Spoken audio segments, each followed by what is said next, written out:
Mark Carney has been scrambling, absolutely scrambling. He's using senators, he's using MPs, he's using anybody that he can to try to entice and corrupt other MPs from other parties over to his side. And now we see why.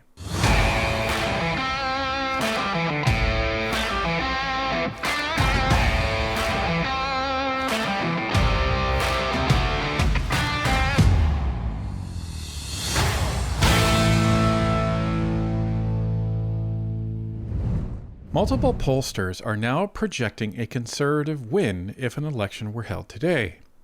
But that wasn't the case a month ago. We dug into the numbers and will show why the budget had to pass, why a snap election in 2025 would have backfired on the Conservatives, and how the recent polling helps explain why Mark Carney is desperate to poach MPs. Let's take a look. So, ladies and gentlemen, all of the modeling and projections that we're going to show tonight are credited to a Twitter account called Real Albanian Pat. This is his account right here, and he spends hours and hours taking the polling data that comes out from the various pollsters like Abacus and Ipsos and Main Street and Nanos and the rest of them, and translates that into some visual data and the actual riding by riding information. So lots of props to him. Go give him a follow if you're interested in polling and data in general. So we're going to start with the Ipsos poll that I mentioned on the other video. Now, this is the interesting part, because if you look down below, it actually shows that the Liberals are ahead by around 3 or so percent. And the Conservatives are down by 3%, yet the Conservatives have a minority win according to these projections. How is that? Well, if you look a little closer, this is something that people usually refer to as vote efficiency. Now, usually the Liberals are the ones that are actually taking advantage of this, but it seems to have flipped to the Conservatives in the recent polls. Now, what does vote efficiency mean? Well, what it means is you can get a large percentage of the vote, but if you're not getting it in the right places, then it's not going to win you any extra seats. So what this poll is showing is that the support that the Conservatives are getting, it is actually in the ridings where they actually need more support to flip it to a blue riding and a blue win. So the efficiency of their support is actually outpaced the Liberals, and that's why they're getting a minority win here. And we're going to show it to you when we go to the riding or the province by province numbers, and we'll see where the Conservatives actually won out here. So as we say, if the Conservatives are going to win, they have to win the GTA, and if the Liberals are going to win, they have to win Quebec. So what happened here? Well, if you look at Ontario, which is third from the bottom, you will see that in the latest Ipsos poll, the Liberals lost 21 seats. That's a massive, massive swing for them. And the Conservatives picked up 20. Now, we've talked many times that the Conservatives have 52 Conservative seats in Ontario, so there's a lot of seats that they have, and they picked up another 20 in this, and this is the whole story, folks. It's essentially a massive flip in Ontario. So it looks like the GTA is finally starting to wake up. Now, if we flip to the Main Street poll, again modeled out by Real Albanian Pat, you can see that even though the Conservatives are ahead by 1% in the popular vote, it results in a Conservative slim, fragile majority at 173 seats. This is crazy, folks. Again, it's that vote efficiency. So let's take a look. Notice the GTA and how blue it is. And you'll see across the country, there's just blue everywhere. So there's not, what this shows is there's not massive amounts of ridings that are all blue, but there's many ridings where that popular vote is just spread out and well utilized. And again, if we go to the data, even in the Main Street poll, you can see that in Ontario, this is the same story, folks. You have the Liberals losing 34 seats and the Conservatives gaining 34 seats. So that's the story. When there is that massive shift in the GTA, bang, that is an election win or loss, depending on whose party that you actually support. So this is very, very interesting that this is happening now, because this was not the case a month ago. There was Liberal majorities projected a month ago. But now in December, people have seen the budget, they've seen what's been happening, and they get to actually digest this, and they're not happy about it. Not at all. Let's keep going. So we're going to dive in a little closer to the Main Street poll. And we're going to be showing you on the left numbers from November and on the right numbers from December. So this is a question for the people that were polled. Do you have a favorable or unfavorable view of Mark Carney? All voters. So you can see that if you add the somewhat and strongly favorable, that comes out to about 56% for Mark Carney. And the unfavorable, that comes down to about 41%. So he had a plus 14, or pardon me, a plus 15 rating on his favorability, right? So your net is your favorable minus your unfavorable, and that's what you're netting. So he had a net of plus 15. So that's a very strong number as a prime minister. Now we go to December, folks, and it's a completely different story. So his favorable adds together, that drops by 12 points to 44%. And then you have his unfavorable, that jumps up to 49%. That's a net loss of -5. So he's -5 in the new poll. That's a 20-point swing, folks. That is a seismic shift. Now, he's a new leader. This is a snapshot in time. So I'm not getting too excited about this, but I am seeing it as a very positive swing in the polls, as we expected would happen when Canadians start to realize, listen, nothing's happening. Nothing is changing under Mark Carney and this Liberal government. So it's going to be interesting to see if this trend continues to swing this way.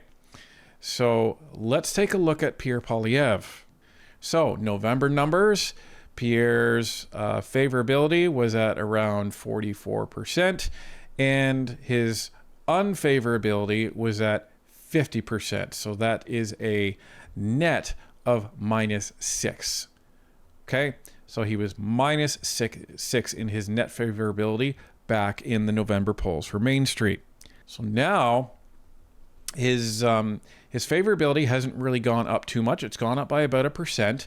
So he's at 45%. So that's all right. Notice that's actually higher than Mark Carney by 1%, interestingly enough. And the real story is in the undecided and unfavorable. So unfavorable, it's at 45%. So he's actually at net 0, ironically enough. But the story is that although his strongly favorable dropped, it dropped down to the somewhat favorable, and the people that were undecided are now more decided. So there's less people that thinks he's unfavorable, and more people that have moved from unfavorable to undecided. So they're now taking a moment to pause, and you have a few more people moving over to the favorable side. So what this means, in my interpretation, is people are looking at Mark Carney and they're seeing, you know what, you are not as advertised. Not at all. And that accounts for that 20-point drop in net favorability. That's huge. And Pierre Poilievre has a very small but sustained increase. Like he didn't lose anything, and he's ticked up a point. And at this point, That's where Pierre Poilievre wants to be. You're never going to be at like 60, 70%. But what you want to be is at a decent clip where there's enough people that say, you know what, you would do a good job. Or on the flip side, there's not many people that would say, well, you're going to do a terrible job. And this is what allows people to vote for parties. Because you may not love the guy that is at the top, but if you don't hate him, then you can still find yourself voting for the party, if you know what I mean. But Mark Carney is coming way back down to reality, to the point where in this Main Street poll, he's lower than Poilievre on the favorable side. And he has a net loss of 5 on the actual net favorability. Very, very interesting from November to December. And that tells me that Canadians aren't buying his budget that he's showing. And this is important. Why? Next stat that Main Street did in December, and they don't do the same questions every time, but they asked, do you think Canada is going in the right direction or the wrong direction? So we see wrong direction, 52%. This isn't just conservatives that are saying this, folks. This is conservatives, this is non-conservatives, and that is really, really important. Because you have people that may be voting Liberal or maybe voting NDP, Bloc, whoever, and they are saying that Mark Carney is taking Canada in the wrong direction. So that is a 18-point difference between right direction versus wrong direction. And that's almost the exact number that Mark Carney fell from his favorable to unfavorable. So that's fascinating. Now, let's take a look at Pierre Poilievre in this question, because his leadership review is coming up. And this is interesting too. If you would vote as a delegate in the Conservative Party leadership review being held in January 2026, would you vote to keep Pierre Poilievre as leader or support a new leadership race to replace him? And this is all voters. This is not just conservatives, but all voters. 20% are saying, I don't know. And 41% are saying, keep him. So that's interesting as well, right? Now, you could chalk this up to, you know what, 41%, maybe that's all the conservatives. But it's probably not all the conservatives. There's probably some conservatives that say, I don't know. So it's reasonable to think that there's some non-conservatives in there that say, yeah, you know what, I'm not a conservative, but I think he's doing an okay job as the leader of the official opposition. So I think that stat is very interesting as well. And again, this is December's data. Now, why did the budget need to pass? Because of this. This was taken in November. When do you think Canada should have the next federal election? So remember, this is when Mark Carney's favorability was quite high. This is when the Liberals were projected to win a majority if an election were held then. Let's take a look at what this graph tells us. So 31% of Canadians said that an election should be held as soon as possible.